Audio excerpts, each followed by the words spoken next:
क्यों केस? साधना Prime news ये नया चैनल है जो उत्तर प्रदेश और उत्तराखंड को कवर करेगा, तो ये हमारी शुभकामनाएं हैं। साधना प्राइम न्यूज चैनल बहुत ही सफल हो और पूरे उत्तर प्रदेश की सही तस्वीर जनता तक पहुंचे।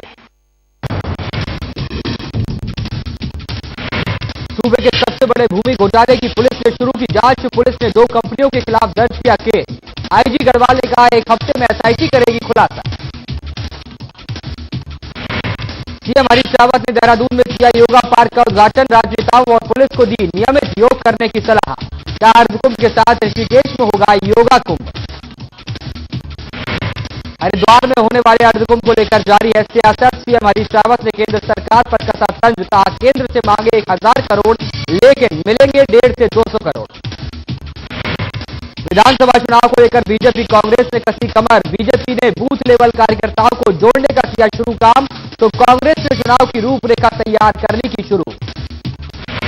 आपदा घोटाले की सीबीआई जांच की मांग को लेकर सरकार ने किया खारिज। सीएम ने कहा मामला सीबीआई जांच लायक नहीं।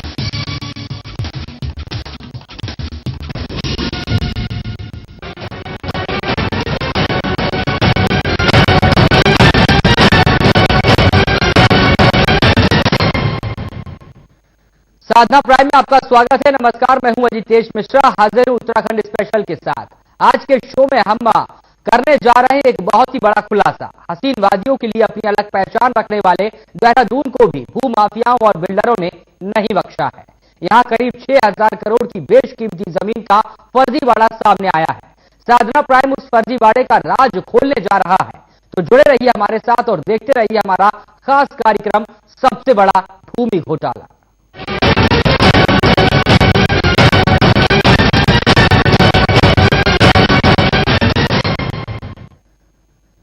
तो जाहिर है देहरादून में पिछले 19 साल से चल रहे जमीन के खेल का अब जाकर भंडाफोड़ हुआ है। कहां और किसने फर्जीवाड़े के जरिए जमीन हासिल की, देखिए हमारी खास रिपोर्ट में।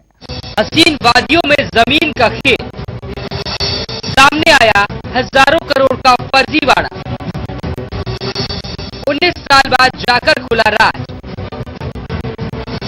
सबसे बड़े भूमि घोटाले का पर्दाफाश। साधना प्राइम न्यूज खोल रहा है उत्तराखंड में अब तक का सबसे बड़ा भूमि घोटाला। आखिर क्या है गोल्डन फॉरेस्ट कंपनी? कैसे सैकड़ों हेक्टेयर भूमि को खरीदा गया और उसके बाद उसको बेचने की तैयारी थी? साधना प्राइम न्यूज के पास है अहम दस्तावेज। देहरादून में पिछले 19 साल से बेशकीमती जमीनों से खिलवाड़ होता रहा है, लेकिन इस तरफ किसी ने ध्यान देने की जहमत नहीं उठाई। बात 90 की दशक की, जब उत्तराखंड, पंजाब, हिमाचल प्रदेश, हरियाणा समेत उत्तर भारत के 10 राज्यों में गोल्डन फॉरेस्ट कंपनी लीजिंग और फाइनेंस का काम करती थी। इसके जरिए निवेशकों को उनका पैसा बहुत कम समय में 2 गुना से 3 गुना करने का झांसा देकर उनकी गाढ़ी कमाई जमीनों की खरीद फरोख्त में लगाई जाती रही। अब जरा आप खुद देहरादून के जिलाधिकारी रविनाथ रमन की जुबानी सुनिए कि गोल्डन फॉरेस्ट और उसकी सहायक कंपनियों ने कितनी जमीन अलग अलग हिस्सों में खरीदी। जो गोल्डन फॉरेस्ट के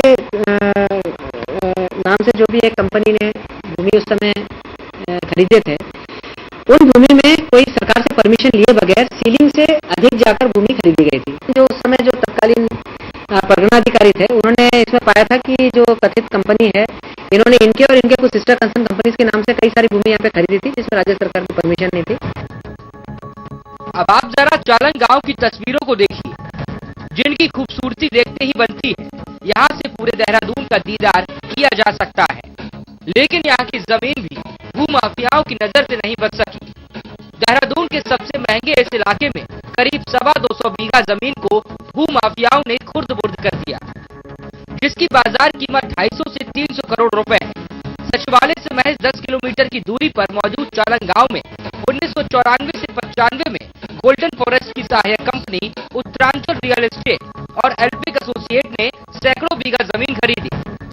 करीब 225 बीघा जमीन खरीदने के बाद साल 1996 और 97 में उस वक्त के एसडीएम ने पाया कि जमीन की खरीदारी में उत्तर प्रदेश जमींदार विनाश और भूमि सुधार कानून की धारा 154 का उल्लंघन कर 12.5 एकड़ से ज्यादा जमीन खरीदी। उन्होंने गोल्डन फॉरेस्ट और उसकी सभी सहायक कंपनियों की जमीनों को एक ही कंपनी मानते हुए पूरी जमीन राज्य सरकार से अटैच कर दी। पत्रावलियों को देखकर तो प्रथम दृष्टया यही प्रतीत हो रहा है कि ये इस पे कोई न्यायालय की क्योंकि प्रक्रिया नहीं अपनाई गई तो ये फर्जी है। अब इसमें क्योंकि ये भी तथ्य संज्ञान में है कि संभवतः ये फर्जी हो सकते हैं या इसमें जो आदेश है आदेश संभवतः उस समय के जो परगनाधिकारी उनके न हो सकते हैं, तो इसको जांच, क्योंकि ये जांच का विषय है और इस पे हो सकता है क्रिमिनल कार्रवाई की भी आवश्यकता हो, तो इसमें जो परगनाधिकारी सदर है उनके न्यायालय से इसमें आदेश किए गए हैं, इसमें मुकदमा दर्ज कर दिया जाए। इन सबके बावजूद गोल्डन फॉरेस्ट और उसकी सहायक कंपनियां इन कोशिशों में जुटी रही कि जमीन उन्हें वापस हासिल हो जाए। इसके लिए क्या कवायद की गई और कैसे पूरे मामले का खुलासा हुआ, ये जानकर शायद आप भी बिना चौंके नहीं रह पाएंगे। देहरादून से संदीप गोसाई की रिपोर्ट। तो जाहिर सी बात है, इतना बड़ा जमीन घोटाला, सूबे का सबसे बड़ा जमीन घोटाला ऐसे हम कहेंगे। हमारे साथ मनोज रावत आरटीआई कार्यकर्ता फोन लाइन पर जुड़ गए हैं। मनोज जी, जिस तरीके से इस पूरे प्रकरण पर अगर हम नजर डालें, हमारे साथ मनोज रावत सीधे देहरादून से जुड़ रहा है। मनोज जी से हम सवाल करेंगे। मनोज जी, जिस तरीके से इस पूरे प्रकरण पर अगर हम नजर डालें तो अपने आप में तमाम चीजें साफ होती नजर आती हैं, लेकिन उस तस्वीर में कहीं ना कहीं एक धुंधलाहट है, जिसमें कहीं ना कहीं प्रशासन की नजरअंदाजी है। जिस तरीके से इस पूरे मामले को नजरअंदाज किया गया और उसके बाद मामला यूं ही चलता रहा। अगर ये खुलासे ना होते तो शायद इस तरीके से चालन गांव की बात कर रहा है और ना जाने उत्तराखंड के कितने खूबसूरत गांव यूं ही बलि चढ़ जाते। हेलो, आपकी आवाज नहीं? जी मनोज जी, अब तक आवाज पहुंच पा रही है?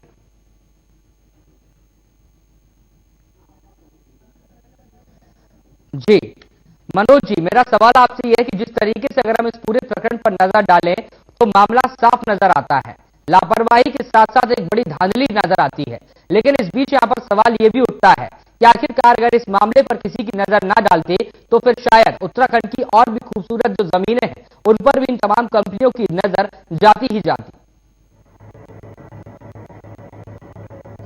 देखिए, ये नजरअंदाजी का मामला नहीं है, बल्कि मिलजुल करके प्रशासनिक अधिकारियों, भूमाफिया और अपराधियों का मिलजुल करके फर्जीवाड़ा करके, मतलब इसको मिल करके पूरी जमीन को खुर्द-बुर्द करने का है। और ये करोड़ों का नहीं, अरबों का मामला है। ये जो चालन की जमीन की आप बात कर रहे हैं, ये 225 बीघा जमीन, ये पहले स्टेज में एक ही मुकदमे का जो फर्जीवाड़ा इन्होंने किया है, जो 15 अप्रैल 2007 का आदेश है डीएम का, संडे के दिन का, रविवार के दिन का आदेश है। ये पहला आदेश में ही 225 बीघा जमीन है। अगर इसको पूरे देहरादून की जमीन देखी जाए, देहरादून जिले की जमीन देखी जाए, तो ये लगभग 6000 बीघा जमीन है, जिसका बाजार भाव आज के हिसाब से 6000 करोड़ रुपया है। और इसको हमने बहुत गहराई से देखा है। जो 15 अप्रैल 2007 का जो आदेश आया है, ये रविवार का आदेश है। इसको रविवार का आदेश सिद्ध होने के बाद और सुपर इम्पोज सिग्नेचर सिद्ध होने के बाद हमने डिस्ट्रिक्ट मजिस्ट्रेट से ये सीएम से और आयुक्त से ये मांग करी है कि इस पर मुकदमा दायर हो, क्योंकि ये सिर्फ राजस्व अदालतों का मामला नहीं है, बल्कि ये आपराधिक षड्यंत्र, कूट रचना, आपराधिक षड्यंत्र करके अरबों की जमीन का खुर्द-बुर्द करने का मामला है। जी मनोज जी, इसके साथ ही साथ अगर हम यहाँ पर नजर डालें इस मामले में अगर देखा जाए, गोल्डन फॉरेस्ट का आता है। गोल्डन फॉरेस्ट की अगर हम बात करें तो इससे पहले कई और राज्यों में भी अपने पैर पसार चुकी है और आम जनता की गाड़ी कमाई लेकर उसे 2 गुना और 3 गुना करने की बात कहते रहे, और दूसरी तरफ उसी को अगर हम देखें तो कई जमीनों पर यहाँ पर एक घोटाले होते रहे। लेकिन कहीं ना कहीं गोल्डन फॉरेस्ट के साथ साथ जिस तरीके से उनकी सह कंपनियों के नाम आ रहे हैं, फिर चाहे हम यहाँ पर उत्तरांचल रियल एस्टेट की बात करें या एल्पिक एसोसिएट्स की बात करें, ये लगातार इस तरीके के मामलों को अंजाम देती रही है। मनोज जी, देखिए, जो गोल्डन फॉरेस्ट है वो लीजिंग फाइनेंस कंपनी थी। उसने तो इन्वेस्टर का पैसा लिया और उसको जमीनों पर लगाया। ये जो घोटाला है, इसको गोल्डन फॉरेस्ट से अलग करके देखना चाहिए। ये जो सारा घोटाला है, देहरादून के भू माफियाओं ने जो मैंने अभी तक के अपना इन्वेस्टिगेशन किया है जी और जो बहुत गहराई से हमने देखा है वो ये है कि कंपनियां तो गोल्डन फॉरेस्ट की हैं, लेकिन इसमें जो लोग सामने आए हैं वो फर्जी लोग हैं। मसलन 2007 का आदेश के लिए जिस आदमी ने एप्लीकेशन दी है वो आदमी फर्जी है। 2007 का एसडीएम का आदेश होता है, उसके बाद दाखिल खारिज, माना उस जमीन को 225 बीघा जमीन का म्यूटेशन होना है, उसके लिए बेनामी एप्लीकेशन जाती है तहसीलदार के यहाँ, और उसके बाद जब वो जमीनें इस कंपनी के नाम में आती है तो बेचने वाला साझेदार तीसरा है। मतलब सिर्फ इस 225 बीघे वाले मामले को अगर हम इन्वेस्टिगेट करें जी तो जमीन की पैरवी किसी और ने करी, जी जमीन को दर्ज अपने नाम पर किसी और ने कराया और जी जमीन को बेचा किसी और ने। जी ये इसमें मुझे जो दूर दूर तक लिखता है, जी अगर ये गोल्डन फॉरेस्ट की कंपनियों का काम होता तो उनका रेजोल्यूशन पास होता, कंपनियों के प्रतिनिधि आते, क्योंकि कोई भी कंपनी अपनी जमीन बेचने के लिए, अपना बिजनेस करने के लिए अपने जी प्रतिनिधि को अपने रेजोल्यूशन के जरिए भेजती है, लेकिन इसमें जो भी कहीं पर भी कोई रेजोल्यूशन नहीं दिख रहे हैं, जी बेनामी आदमी जाकर के अपने नाम पर दस्तखत कराता, तो इससे मुझे लगता है ये भू माफियाओं और अधिकारियों ने मिलकर के आपराधिक षड्यंत्र किया है। जी मनोज जी, अब जैसा कि आपने जिक्र किया कि इस मामले की इन्वेस्टिगेशन आपके द्वारा की गई, ज्यादातर चीजों को समझने की कोशिश की गई और साफ तौर पर इसके लिए जिम्मेदार कौन है इसकी भी यहाँ पर कोशिश की गई। तो क्या लगता है इस पूरे मामले पर, जहां तक सवाल अगर हम देखें तो जैसा कि आपने बताया कि एक मिली भगत यहाँ पर आरोप लग रहे हैं, फिर चाहे उस समय के प्रशासन की बात करें या इन कंपनियों के लोगों की बात करें, तो जिस तरीके से इस मामले को अंजाम दिया गया उसमें कहीं ना कहीं तमाम बड़े बड़े नाम भी आ सकते हैं सामने। देखिए, नाम इसमें बड़े बड़े नाम सामने आ चुके हैं, वो कागजों में हैं। जी अगर आप इसको टोटलिटी में देखेंगे, इन प्रिंसिपल देखेंगे, तो उत्तराखंड राज्य बनने से पहले उत्तराखंड वासी आंदोलन करते थे जल, जंगल और जमीन को बचाने के लिए। जी लेकिन आप देखिए कि सिर्फ देहरादून में 6000 बीघा जमीन जिसका बाजार मूल्य 6000 करोड़ रुपया है, उसको खुर्द बुर्द कर दिया गया फर्जी आदेशों से। तो इसमें अधिकारियों की सहाय, अधिकारियों की मिलीभगत, राजनीतिक संरक्षण, भूमाफियों का बहुत ही बड़ा आपराधिक नेटवर्क, ये सब मिलकर के ये काम कर रहा था। और ये बड़ा दुर्भाग्य की बात है कि 96-97 में एक एसडीएम ने उत्तर प्रदेश के शासनकाल में एक एसडीएम ने अपने एक आदेश से ये सारी की सारी 6000 बीघा जमीनें राज्य सरकार में निहित करती थी, क्योंकि गोल्डन फॉरेस्ट ने सीलिंग लिमिट से ज्यादा जमीन ली थी। लेकिन राज्य बनने के बाद अधिकारियों को जमीन बचाने की जिम्मेदारी थी, इस प्रदेश की जमीन को बचाना चाहिए था। वो अधिकारी इन भू माफियाओं से मिलकर के आपराधिक षड्यंत्र करके रविवार को जमीन को बेचने का आदेश कर देते हैं, जमीन इनके नाम पे लगाने का आदेश कर देते हैं। तो ये कुल मिलाकर के गिरते हुए नैतिक मूल्य हैं, यहाँ की राजनीतिक व्यवस्था की कमी है, इसमें राजनेता शामिल हैं। और अगर आप जल्दी धीरे धीरे जब ये इन्वेस्टिगेशन आगे बढ़ेगा तो आप देखेंगे इसमें ब्लैक मनी इन्वॉल्व है। अब जिस आदमी ने जमीन बेची वो पैसा कहाँ गया? अगर कंपनी की जमीन किसी आदमी ने बेची है बेनामी जमीन से, तो ब्लैक मनी किसके पास गया? बिल्कुल, बड़े पैसा लगा है, वो किसका लगा है? और इन सवालों के जवाब भी हम आपसे लेंगे और साथ ही साथ चर्चा करेंगे, लेकिन आप हमारे साथ बने रहिए। वक्त छोटे से ब्रेक है, ब्रेक के बाद भी ये चर्चा जारी है, आप बने रहिए साधना प्राइम के साथ।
चेहरे की त्वचा में समाकर उसे अंदर से निखारे और अंदर से स्ट्रॉन्ग बनाए, ताकि चेहरा रहे रोशन और अंदर से हो पोषण। Roop Mantra ayurvedic face cream and face wash, ये कोई कॉस्मेटिक नहीं, आयुर्वेदिक औषधि है।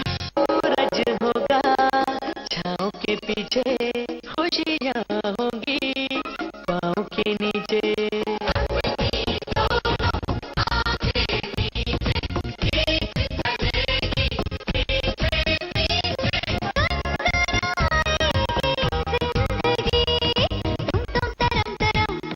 देसी घी परम, देसी घी परम, परम देसी घी, अच्छी सेहत।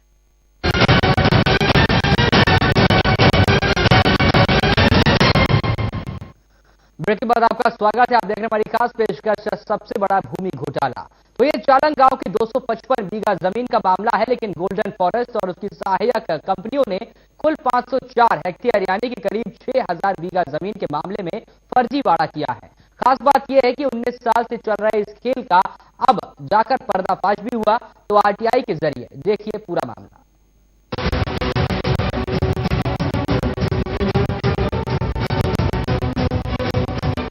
देहरादून की हसीन वादियों में जमीन का फर्जीवाड़ा बहुत बड़े पैमाने पर सामने आया है।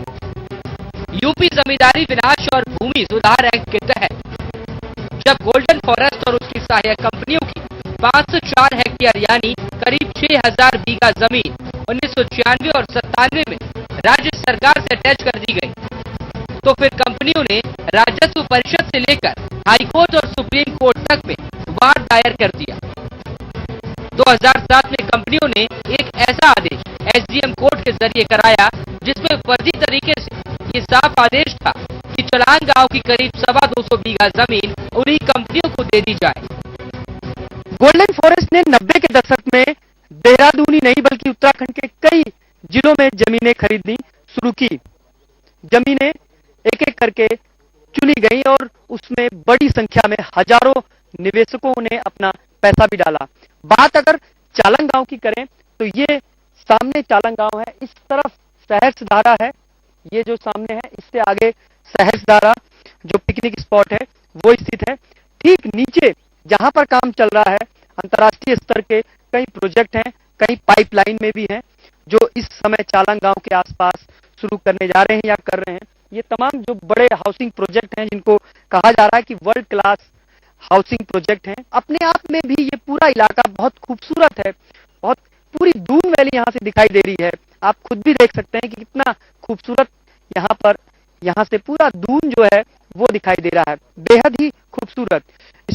जो पूरी गोल्डन फॉरेस्ट की पूरी खबर है उसमें आगे बढ़ेंगे। आगे हम आपको दिखाएंगे कि जब इसको राज्य सरकार ने उस समय तत्कालीन उत्तर प्रदेश सरकार ने एसडीएम ने पूरा जितनी भी जमीनें थी वापस गोल्डन फॉरेस्ट की जितनी जमीनें थी राज्य सरकार में निहित कर दी, तो आखिर कैसे हुआ उसके बाद 2007 में एक सबसे बड़ा फर्जी आदेश जिसकी कॉपी है साधना प्राइम न्यूज के पास। गोल्डन फॉरेस्ट और उसकी सहायक कंपनियों ने देहरादून के ग्रामीण इलाकों में हजारों बीघा जमीन खरीदी थी। 11 जनवरी 2006 को दोनों कंपनियों ने अपने वकील के जरिए डिप्टी कलेक्ट्रेट की कोर्ट में आवेदन दाखिल कर उसमें नैनीताल हाई कोर्ट के आदेश का पालन करने का अनुरोध किया कि सरकार में निहित जमीन को दोनों कंपनियों के नाम परवाना जारी करने का आदेश दिया जाए। अब आप ये जानकर हैरान हो जाएंगे कि इस फर्जीवाड़े की शुरुआत के करीब 19 साल बाद इसका खुलासा हुआ, तो वो भी तब जब आरटीआई यानी सूचना का कानून अधिकार के तहत 15 अप्रैल 2007 का फर्जी आदेश की कॉपी हासिल हुई। देहरादून के जिलाधिकारी ने भी इसे पहली नजर में फर्जी करार दिया है। इसकी साफ वजह है कि 15 अप्रैल को रविवार था और उस दिन छुट्टी होती है। मजिस्ट्रेट का तो आदेश सामने आया है, उसमें 2 बार हाई कोर्ट के अनुपालन के मौके निर्देश का हवाला दिया गया है। जाहिर है कि उत्तरांचल रियल एस्टेट और एल्पिक एसोसिएट्स ने साजिश के तहत चालंग गांव की जमीन फिर से कब्जाने की कोशिश की। 504 हेक्टेयर जमीन इसमें इन्वॉल्व है और ये अलग अलग कुल मिलाकर इसमें 283 खसरे हैं और ये 43 अलग अलग वाद हैं जो इसमें ये सब सारी जमीन जो है ये जमीन इसमें निहित है। 2000 में राज्य बनता है, उत्तराखंड राज्य बनता है। उत्तराखंड राज्य बनने के बाद यहाँ के नेताओं, यहाँ के नौकरशाहों और यहाँ के सामाजिक और सार्वजनिक जीवन के लोगों की सबसे बड़ी जिम्मेदारी थी वो यहाँ के जल, जंगल और जमीन को बचाना था, उस जमीन को एक संसाधन के रूप में विकसित करना था। लेकिन कितने दुर्भाग्यपूर्ण बात है, ये तो हमने एक निर्णय निकाला है जिसमें 225 बीघा जमीन है, लेकिन पूरे देहरादून में, सिर्फ देहरादून में 6000 बीघा जमीनों को खुर्द-बुर्द किया गया, हजारों करोड़ का घोटाला किया गया। अब जरा इस खेल पर गौर फरमाइएगा। सवाल ये है कि अगर 15 अप्रैल 2007 को ही आदेश हो गया था, तो फिर खतौनी में चढ़ाने के लिए देहरादून के तहसीलदार के पास 2011 में आवेदन क्यों किया गया? बहरहाल 12 अक्टूबर 2011 को जमीन दोनों कंपनियों के नाम कर दी गई, जिसके बाद उसे बेचने का सिलसिला शुरू हुआ। लेकिन 2012 में जमीन बेचने और वहां खरीदने पर तहसीलदार ने रोक लगा दी, तो कंपनियों ने राजस्व परिषद में अपील की। वहां भी 15 अप्रैल 2007 को फर्जी आदेश दिखाया गया, जिसके बाद राजस्व परिषद ने तहसीलदार के आदेश पर रोक लगाते हुए दोनों कंपनियों को जमीन खरीद फरोख्त का आदेश दे दिया, जिसके बाद जमीनों को खुर्द-बुर्द करने का काम शुरू हुआ।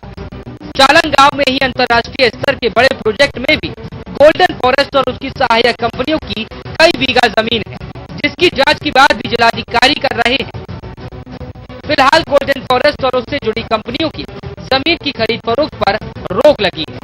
मामले की सुनवाई के बाद सुप्रीम कोर्ट के आदेश पर आगे का भविष्य तय होगा। गोल्डन फॉरेस्ट के जो वाद जिसमें भी चल रहे थे, जो माननीय उच्चतम न्यायालय तक गए थे, उन सब बात पे माननीय उच्चतम न्यायालय के आदेश के अनुसार ही इस वक्त सारे के सारे मामले जो है अभी रेवेन्यू कोर्ट में विचाराधीन है। इन सब लैंड्स के ऊपर फिलहाल यथास्थिति के आदेश हैं। इस पे कोई दाखिल खारिज नहीं हो सकती, कोई खरीद फरोख्त नहीं हो सकती।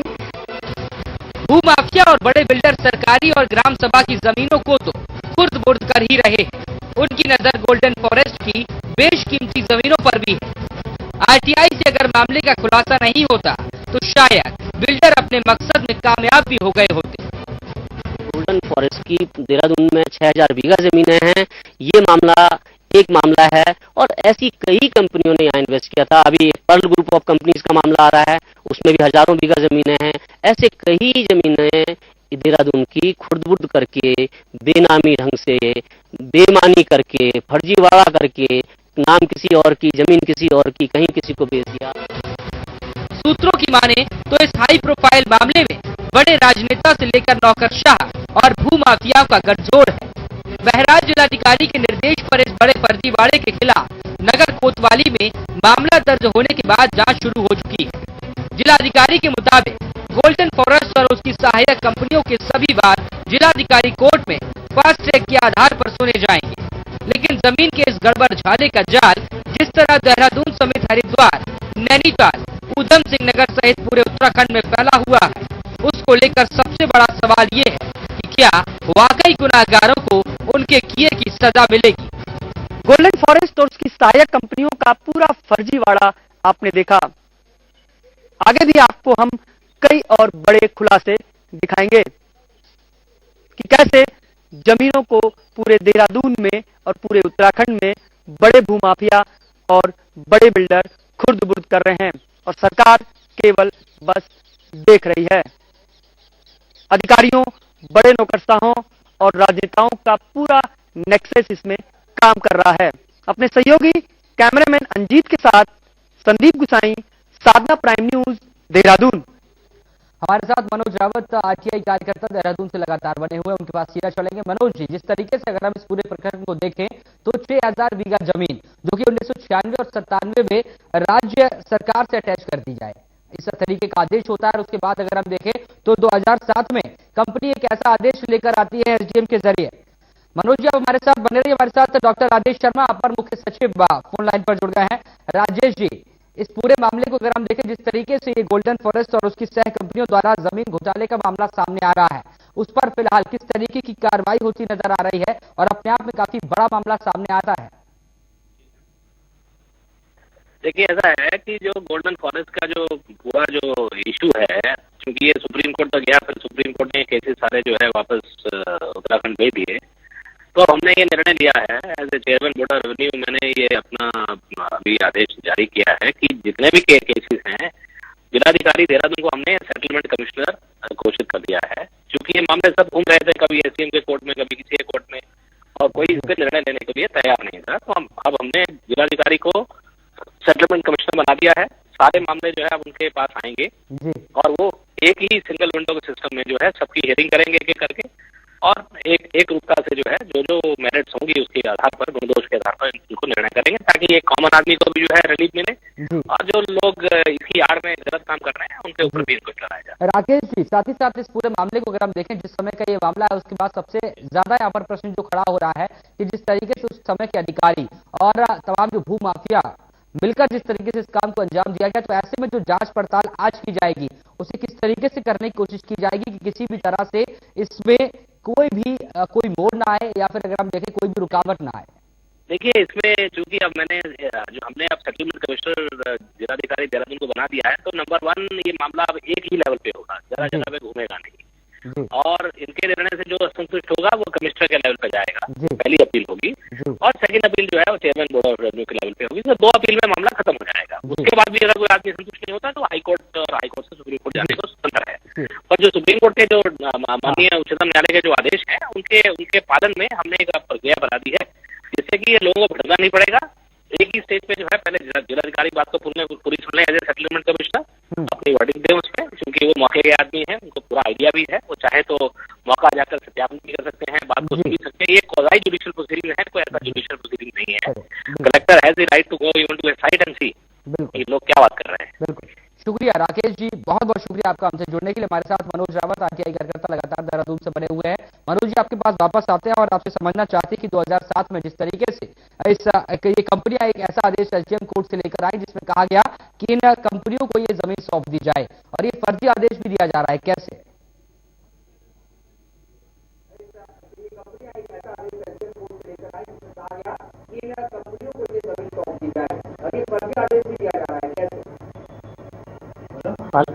ये जो 2007 का आदेश है, ये इसको हम अब राजस्व अदालत का आदेश नहीं मानेंगे कि जिसकी जैसे अभी राकेश शर्मा साहब बोल रहे हैं, एडिशनल चीफ सेक्रेटरी, कि ये आदेश फिर से रेवेन्यू कोर्ट में चलेंगे। तो ये 2007 का 15 अप्रैल 2007 का आदेश बिल्कुल फर्जी है, इसलिए इसको आपराधिक षड्यंत्र के तहत लेना चाहिए। मेरा तो ये मानना है कि राज्य सरकार को इसमें सिर्फ एक एफआईआर नहीं करनी चाहिए थी, बल्कि एक एसआईटी गठित करके इस तरह के जितने भी मामले हैं, देखिए ये एक आपराधिक षड्यंत्र है, इस आपराधिक षड्यंत्र के तहत सिर्फ एक गांव में ही 225 बीघा जमीन इन्वॉल्व हुई है, जिसमें करोड़ों रुपए का इन्वेस्टमेंट है और ब्लैक मनी इन्वॉल्व हुआ है। तो ऐसा कई जमीनें देहरादून की इन्होंने आपराधिक षड्यंत्र करके बेची हैं। तो मैं इसको एक आपराधिक मामला अगर हम जिक्र करें तो जाहिर सी बात है एक बड़ा घोटाला अपने आप में सामने आता है। मनोज जी, आपका शुक्रिया हमसे जुड़ने के लिए। तो फिलहाल इस पूरे मामले पर अगर हम देखें तो अभी जिस तरीके से आईजी गढ़वाल संजय गुंजवाल का कहना है कि जल्द ही एसआईटी एक खुलासा करेगी इस पूरे मामले में जांच करके, तो इंतजार हमें भी रहेगा। लेकिन जिस तरीके से इस पूरे मामले पर देखें, अपने आप में सूबे का सबसे बड़ा भूमि घोटाला नजर आता है, जिसमें अगर हम देखें 6000 बीघा जमीन को किस तरीके से खुर्द-बुर्द किया गया, उसके बाद लगातार इस प्रकरण को अंजाम दिया जाता रहा। हमारी खास पेशकश फिलहाल इतना ही, बने रहिए साधना प्राइम के साथ। नमस्कार।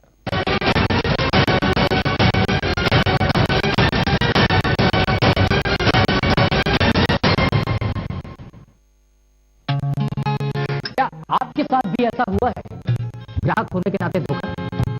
क्या आप चुपचाप सहन करके बैठ जाते हैं या अपने हक की लड़ाई लड़ते हैं? मेरे साथ भी धोखा हुआ। बस अपनी शिकायत लिखी, अपोजिट पार्टी के फैक्ट्स और डॉक्यूमेंट्स के साथ कंज्यूमर फोरम में जमा कर दिया। वकील की फीस लगी और फैसला भी 3 महीने में आ गया। आप भी सोचिए मत, अपने हक की लड़ाई कंज्यूमर फोरम में लड़िए। रूप मंत्रा आयुर्वेदिक फेस क्रीम, इसमें है 12 खास आयुर्वेदिक जड़ी बूटियों का संतुलित मिश्रण। ये चेहरे की त्वचा में समाकर उसे अंदर से निखारे और अंदर से स्ट्रॉन्ग बनाए, ताकि चेहरा रहे रोशन और अंदर से हो पोषण। Roop Mantra ayurvedic face cream and face wash, ये कोई कॉस्मेटिक नहीं, आयुर्वेदिक औषधि है। हाय, मैं हूँ शिल्पा अग्निहोत्री और आप देख रहे हैं साधना प्राइम न्यूज, क्योंकि सच जरूरी है। हाय दोस्तों, मैं अमृता सिंह से साधना प्राइम न्यूज को बहुत शुभकामनाएं। हाँ जी, देश का एक नंबर माना साथ देख रहे साधना प्राइम न्यूज, क्योंकि सच जरूरी है मेरे भाई। मैं हूँ के गोस्वामी। हाय, मैं हूँ आपका अपना महाराणा प्रताप और आप देख रहे हैं Sadhna Prime News. This is Hrithik Ganjani. मैं हूँ रश्मि देसाई और आप देख रहे हैं